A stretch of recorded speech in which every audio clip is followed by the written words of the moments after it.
Welcome to Open Door, a look into the world of intriguing individuals. In this episode, we meet a man who has devoted a great deal of his life to being a channel. Channeling is when a person goes into an altered state of consciousness. In this state, they impart information from another personality who is separate from themselves. This form of mediumship has been part of human spirituality since the beginning of time. Socrates and Joan of Arc are among the many individuals who claimed they received divine guidance from a source outside of themselves. The Chinese, Tibetans, Japanese, Indians and Celts channel discarnate spirits or deities. In more recent times, due to fear and superstition, this practice has been forced to the fringes of society. Today, the art of channeling is again growing in acceptance. In this program, we are going to meet Ramon, a man who has the extraordinary ability to channel a personality called Nathan. When I first met Ramon, I felt an instant connection and warmth from him. I asked if he'd be willing to share his experiences, and he seemed more than happy to tell his story. People, colleagues and friends have asked me why a private person like myself would expose myself to the media as I have done. Well, I feel honoured and privileged to be able to add just another perspective. I feel very comfortable having spoken my truth or what I've seen, and I am most grateful for being given the opportunity to allow Nathan later, my guide, to be the channel of him and let him speak. When the time came to interview Ramon, we met at a beautiful location just outside Tauranga. I was really looking forward to finding some answers to my questions and to seeing Ramon channeling his guide, Nathan. So what's the actual difference between a psychic and a channeler? Psychic work is when you're sitting there and using your third eye, your gut instincts, and you're scanning a person, looking at the colours around them, reading them clairvoyantly with your own consciousness fully in command, with a little bit of information maybe popping into your head, especially if you're talking, giving a reading the next minute. You see an old man standing next to them or a young child, you bring that into the reading. But when you're channeling, it is a case of surrender totally to another intelligence to occupy your brain and your five senses and use your body as a machine, an organic machine. And what does it actually feel like for something else to be using your body? There's a tingling through my electromagnetic field. Feels very alive and sharp and powerful. So to use adrenaline rush. Not quite bungee jumping, but something of the nature. When you're channeling a woman, you feel everything around you, coating you. It's like you put on a whole plastic suit. You know, like the movies have these artificial suits on. We actually feel like you're in a suit. Like Mrs. Doubtfire? Yeah, Mrs. Doubtfire. You suddenly become Mrs. Doubtfire. So are there any dangers in channeling? Absolutely. Can you tell me a little bit about that? One of the main dangers of being a channel is that if anyone touches you when you're in trance, you must have protection. You must have a person you trust beside you, because if anyone touches you, they can jolt you for a start, because your whole energy field is sensitive. It's like it's changed its vibration, and the guide has coated you with an electromagnetic field, and you should not be touched. If you're touched, you can get a hell of a shock. You completely jump out of your skin, literally, or you can come to and go into palpitations. So can anyone learn to be a channel? I used to believe that. I used to try and teach people to channel, and I used to be involved in being a teacher of channels, but I discovered after that, after getting so much frustration, and after realising that, you know, basically people would fake it too much. There is telepathic guidance. You can sit down and get a person into an altered state of consciousness, and they can receive a guide through telepathy and pass it on. That's a form of channeling. It's still legitimate channeling, but it is more like telepathic communication. Now, everybody does that at one time or another. Something pops into your head to tell someone without you knowing where it comes from. So you get that level. That's first That's base 1. Base 2 is proper breathing, and base 3 is surrender. You never get people to surrender, and I don't blame them. Come out of channeling, unable to get my voice back, lost my voice, feel like I pulled myself back together, go into a panic. But my dear wife always helps me there. If anything like that happens, she was always available. That's what she does for me. She quickly just gets me water, holds my hand, and earths me immediately. She'll grab my hands and pull me down to earth. The world's becoming very disinterested in the personal. People are becoming less personal. It's an impersonal world. Nobody wants to look at anyone, understand anybody, or reach out and give more. That's why people are going to clairvoyance. They get that reach out touch. So even if there's a lot of half-baked clairvoyants who at least give love and hold someone's hand and understand, they're going to be winners, and they are. Eventually, you will have to have a point where society will have to recognise the personal one-on-one caring for one another. And that's why clairvoyance is making a huge breakthrough in the Western world and world generally, and all the ancient arts are coming back because people are longing for the mysticism and the love and the power of the ancient world. They want to feel that personal touch again. And therein lies a danger and also a comfort. It's like Maoridom has so much truth in their tradition, but they've got all these fears, you know, like the bogeyman or the everything's taboo, you can't touch it. But they've got so much psychic power. The Maoridom are full of power. Their tohangas are so powerful. But with it comes like the Haitian, all the voodoo comes into it. And I'm not here to dispute voodoo, but I'd like scientists to study with an open mind what is a demon, what is a bad thought, what is an evil spirit. And you might be able to find it's not you necessarily Lucifer, but some silly bugger who filled themselves with hate and tried to give a household a bad time. Now you have the world who's waking up to, they're discovering that everything's magical. When they go into science, they discover, hang on a minute, the DNA chain reveals that everything, a tree's got the same DNA, not only a monkey, we've got the same DNA as every living thing. We're part of one big organism. We're part of an ecostructure. So at that point, it gets magical. It gets really magical. And when the magic comes back, so does the superstition. The human race is, as I know from all my friends who are around me now telling me, I've got my guides around now, and they're saying to me, yes, in the next 5 years in humanity, every child born now under the age of 5 has got incredible clairvoyant powers. There's a new race of people born on the planet. And the last custodians of the earth who are looking after the world now will have had their day. The George Bushes who are doing the best job they can, all the world leaders today, but they're a dying dinosaur of power mongers. And these beautiful children will come into the world and bring a new light, and a new light will be in the world.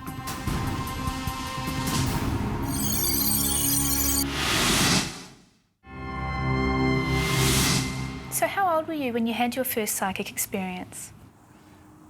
4 years old, I remember being woken in the night by an elderly gentleman and walking down the hallway and sitting down and having this old man with lovely twinkling blue eyes talk to me quietly and listening and savouring every word he said and feeling his arms around me and very firmly, and although I didn't know him, I knew he was a very safe and beautiful person. The other one I had was when I was a child going out to the letterbox. I would have been 9 years old, somewhere about that, and my mother sent me out in the evening to pick up the old milk bottles, and I was walking down back towards her at the porch, and right in front of me was an old man glaring at me quite menacing, and I, was so frightened I crushed the bottles. And I remember a young man coming to see me, recommended by his mother, and he walked in the door and he said to me that he is possessed by an entity. He's become possessed by this young man who's taken over his body. I gave him a cup of tea and he spilt the tea, and the cup flew in the air and went and hit me. So I thought, he's doing a kind of a show for me. So I sat him down and had a quiet talk to him. Next minute, the guy came over, gave me a big firm embrace and said to me, "Thank you very much, that's wonderful, I'm free now." And I thought, oh, it must be like a bit like born-again Christianity, all auto-suggestive. So I went to bed, took a book out and shut the door, went to read a book. I was the only one in the home at the time. Next minute, the lights went on and off, on and off. And I thought, well, there's a power surge going on here. And I thought, oh, that's a bit strange. And I started to get butterflies in my stomach and I started to feel a bit squeezy. Next minute, the bedroom door had a very loud cracking whack on it, preceded by knock, knock 3 times, rap, loud as anything. Next minute, I heard in my head, as clear as anything, a voice, and I don't often hear a voice from my guide Nathan, telling me to pull my socks up, pull myself together, it's time to wake up and realise I'm dealing with a real thing. Books were falling over, things were very poltergeist-like. There was a very, very, it was a very aggressive happening. I was told not to open my eyes by my guide, but I opened my eyes and there standing before me was a young Maori chap, tattooed from head to foot virtually, very angry, and he had been killed in a motorcycle accident and he couldn't find his way home. That was a very big awakening for me, that episode, and I needed a lot of waking up. But there are many psychic experiences over a lifetime to consolidate and make you be as strongly committed as I am to what I'm doing. I understand you were in a serious traffic accident. Do you think that that might have been something which accelerated your abilities? Well, it absolutely forced me to become a psychic. Because before then I was a very promising cricketer. Suddenly I'm in a car, and some viewers will know what a Mark II Zephyr is. It's quite a heavy thing. And I was sitting in the car when it rolled, and it turned a corner and rolled, and I went under the vehicle and was every bone in my body virtually is broken. Lower back partially paralysed. Didn't know whether I was going to walk again. In a coma for 4 weeks. In that time, I started to see when I came out of that coma, I had all these experiences of guides and angels, and I had all the textbook stuff.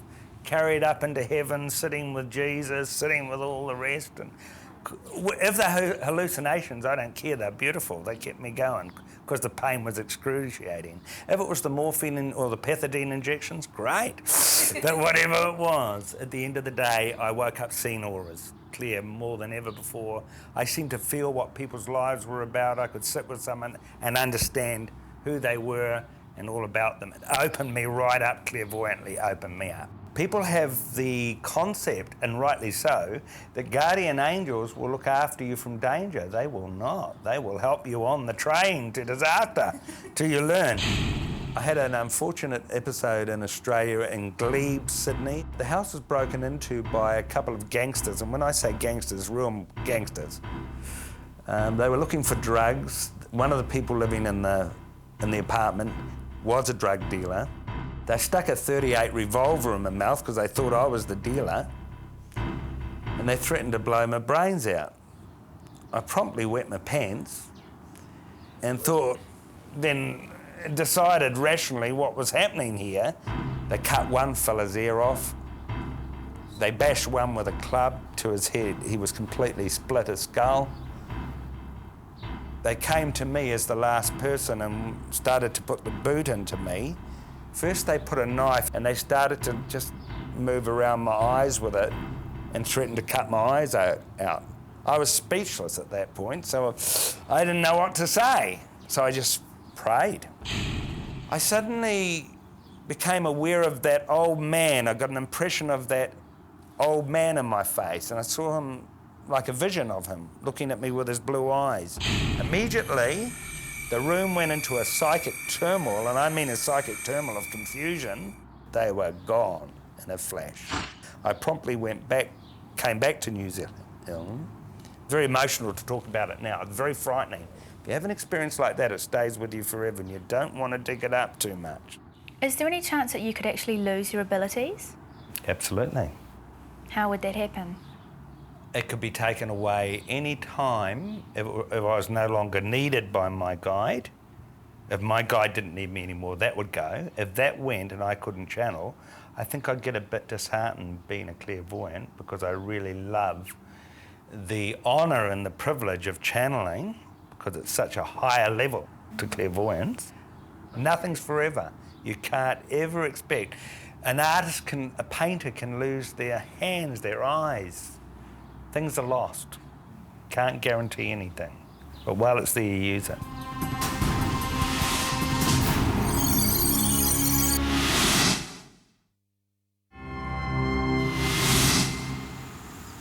After hearing Ramon's story, I was given the chance to meet his channeled personality, Nathan.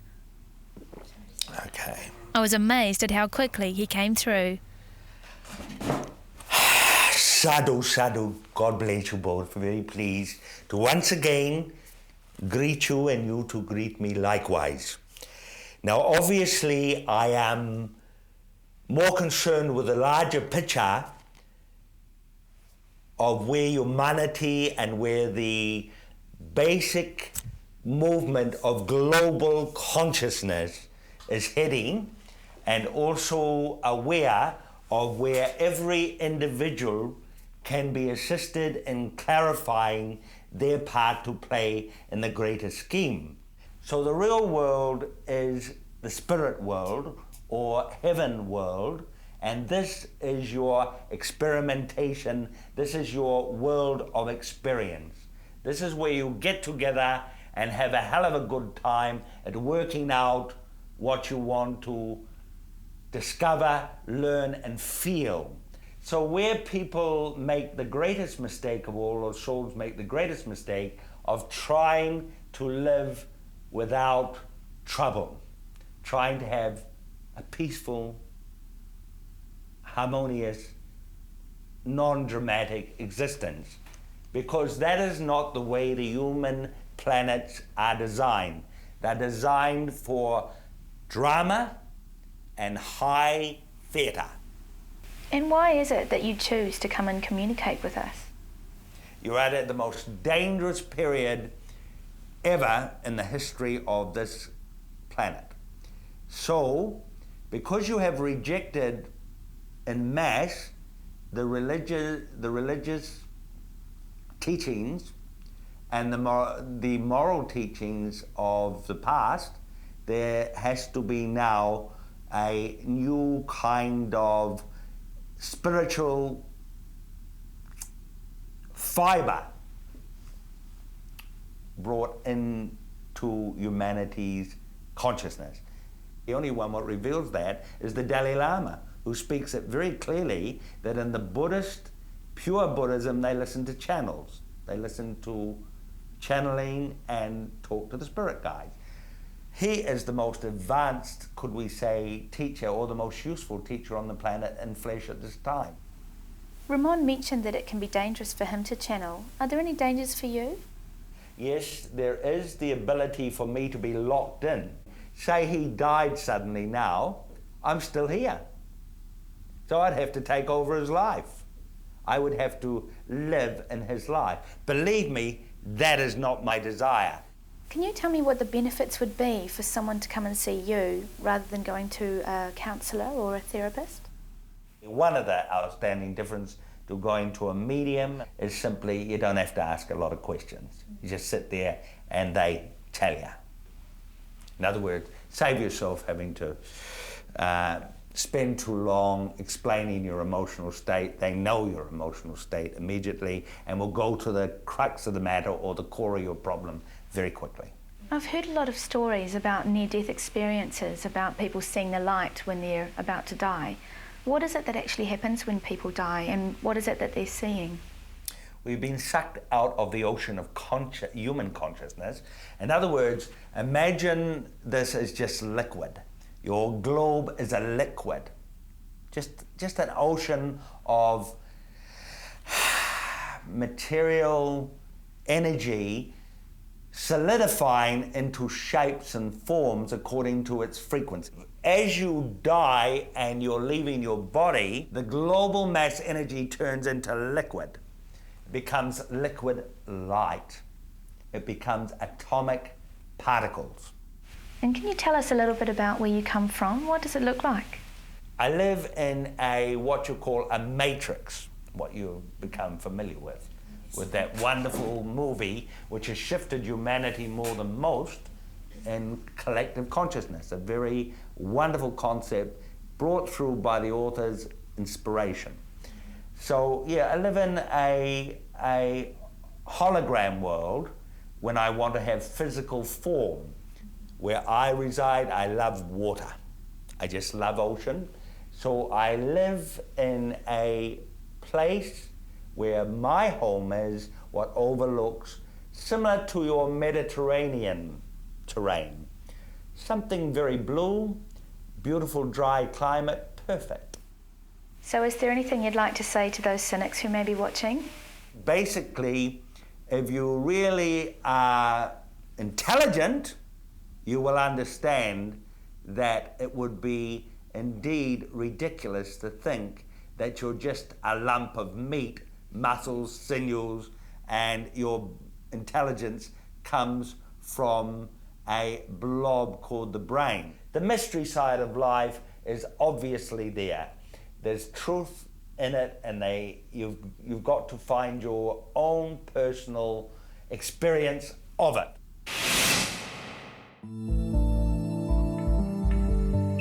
In talking with Ramon and Nathan, I discovered that channeling offers a different perspective. And like any information, it is up to the receiver to make up their own mind about what is relevant to them.